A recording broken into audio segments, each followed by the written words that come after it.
परमात्मा की भक्ति, परमात्मा की प्राप्ति के लिए ट्राई कर रहे हैं, लेकिन शास्त्र विधि त्याग का मनमाना आचरण करके हम वहीं के वहीं खड़े हैं। हमारा हर तरह से गिरावट में आ गए, हम हमारे विचार गिरावट में आ गए, हमारी क्रियाओं में बहुत अंतर हो गया।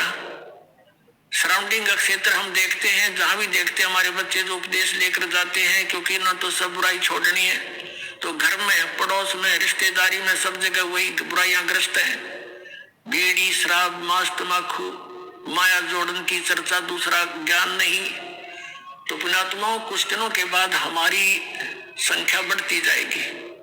जब हमारी संख्या बढ़ेगी तो बुराई वाले लोग शर्माने लग जाएंगे। उनको अब तो कोई शर्म नहीं रही, बाप बेटा इकट्ठे बैठ कर दारू पियो है, बता शर्म रही? फिर छोटे छोटे बच्चे भी धिक्कारेंगे, कोई रिश्तेदार भी आ जाएगा, आप क्या पी रहे हो, ये कोई शराब पीने की चीज है? इसके कहते हैं मजरा पियो, कड़वा पानी 70 जन्म कुत्ते के जानी। इस तरह के प्रमाण दिया करेंगे हमारे बच्चे। कहते हैं सुरापान मद मांसाहारी गमन करे भोग पर नारी 70 जन्म कटेंगे शीशम, साक्षी साहेब है जगदीशम। और परमात्मा कहते हैं 100 नारी जारी करे सुरापान 100 बार, एक चलम हुक्का भर दे वो डूबे काली धार। ये तम्बाकू के अंदर इतना दोष है कि एक पर स्त्री गमन करने वाले का 70 जन्म तक अंधा हो डोले, पर द्वारा स्त्री का खोला 70 जन्म अंधा हो डोले। सुरापान मद मांसाहारी और जो गमन करे भोगे पर नारी 70 जन्म कटेंगे शीशम, साक्षी साहेब है जगदीशम। जो ऐसे पाप करेंगे उनके 70 जन्म तो लगातार वो बलि के बकरे बनेंगे। परमात्मा ने कहा कि 100 नारी जारी करे, एक पर स्त्री गमन करने का क्या बताया है कि 70 जन्म का अंधा होकर धक्के खावे और फिर 70 जन्म वो बलि का बकरा बनकर गल कटवावे। कितना घोर पाप। और फिर कहते हैं ऐसे ऐसे 100 नारी जारी करे 100 सुरापान 100 बार, एक बार सुरापान करने का कितना पाप है। मजरा पीवे कड़वा पानी और 70 जन्म कुत्ते के जानी। जो मजरा एक बार भी पीते हैं 70 जन्म कुत्ते के होंगे। जैसे आप इस मारीची जी के जो महावीर जैन के जीव की कथा सुनते हो, 60 करोड़ बार गधा, 30 करोड़ बार कुत्ता, तो ये इन्हीं दोषों के प्रतिफल में बनते हैं। तो हम गलतियां कर जाते हैं किसी जन्म में, फिर वो लिखे जाते हैं, इकट्ठे होते हैं, फिर वो भोगने पड़ते हैं।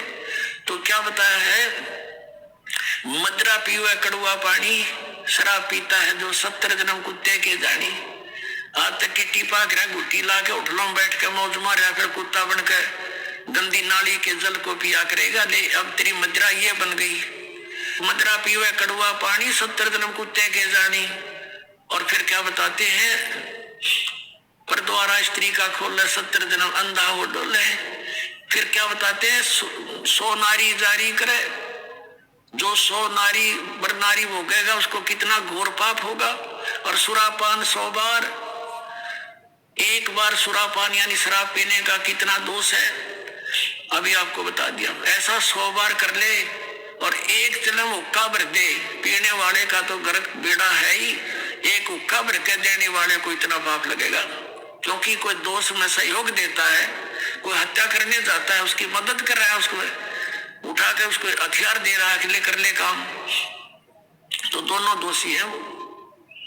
तो यहाँ क्या बताया कि 100 नारी जारी करे सुरापान 100 बार, एक चलम हुक्का भर दे और डूबे काली धार। जैसे आपने गीता जी अध्याय नंबर 7 के श्लोक नंबर 29 में सुना है कि जो व्यक्ति सभी कर्मों से परिचित है, पूरे अध्यात्म ज्ञान से परिचित है और तत्परम से परिचित है, तत्परम यानी परम अक्षर ब्रह्म से, तो वो केवल जरा और मरण से छूटने का ही प्रयत्न करते हैं। वो यहाँ की बकवादों में आश्रित नहीं रहते, यहाँ की किसी वस्तु की डिमांड नहीं करते, दोष भक्ति के अनुकूल साधना वही करते हैं, उसमें बाधक वस्तु को ग्रहण नहीं करते।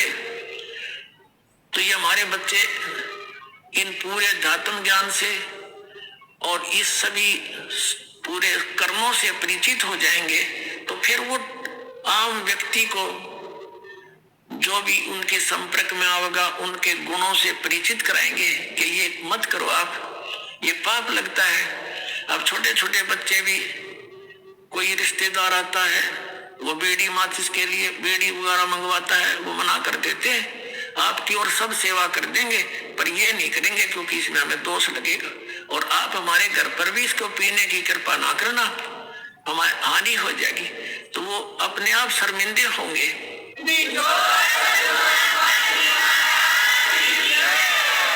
एक भक्त बता रहा था कि ऐसे हमारे घर पर हमारा एक बहनोई आ गया, लड़के थे घर पे, और वो लगा निकाल के बीड़ी पीने, उनसे उन्होंने कहा जी आप फूफा जी बीड़ी ना पियो हमारे घर पे। तो वो न बच्चे थे, उसने समझदार व्यक्ति था, उसने बंद कर दी और बाहर जाकर पी आया। उसने सामने आकर उससे बताई मेरे से, वो कह रहा था कहने लगी ये बालकों को क्या हो गया, मैं बीड़ी पीने लगा था ना, मना कर दिया। तो उन्होंने कहा ये हमने उपदेश ले रखा है ऐसे ऐसे, हम ना ये पीवर ना पीने दे ना, हम आपकी मदद करेंगे और आपकी सारी सेवा करेंगे हम, लेकिन ये अब हम नहीं आपको सहयोग भी नहीं देंगे। तो रिश्तेदार उसी का नाम होता है जो अनुकूल हो जाए, ना तो दुश्मन है वो आपका। तो उन्होंने बोला जी कोई बात ना, अगर आपकी ये बात है तो मैं आप आज के बाद आपके घर में बीड़ी ना लाऊं और ना पीऊं। तो वो दूसरा भाई था, वो नाम नहीं ले रहा, वहां अपना जाकर तो उसने पीना खाना तो कराया, बाकी आके सो गया हमारे पास, रोटी खा ली, कोई बात नहीं।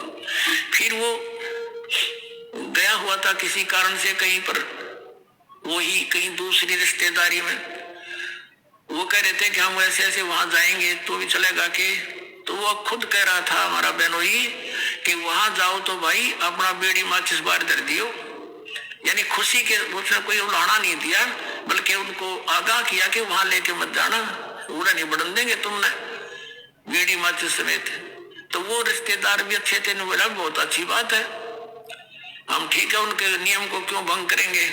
तो धीरे धीरे उस रिश्तेदार ने भी उपदेश ले लिया, जब देखा कि बालक भी इतना ज्ञान रखते हैं, बुराई से दूर रहना चाहते हैं और हम बुराई कर रहे हैं तो हमारे बालक भी ग्रहण करेंगे। तो उस बुद्धिमान व्यक्ति ने भी उपदेश ले लिया, अपने बच्चों को इस मार्ग पर लगा दिया। तो ऐसे ये बुराई अब कम होगी। और पहले हम क्या करते थे,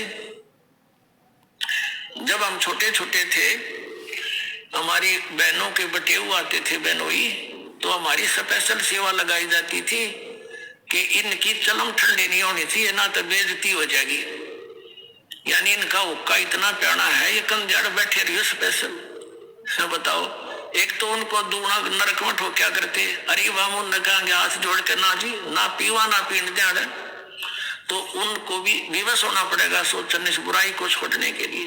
तमाकू शराब ये कोई खाने पीने की वस्तु है, बकवास लपेट ली चौगर देकर।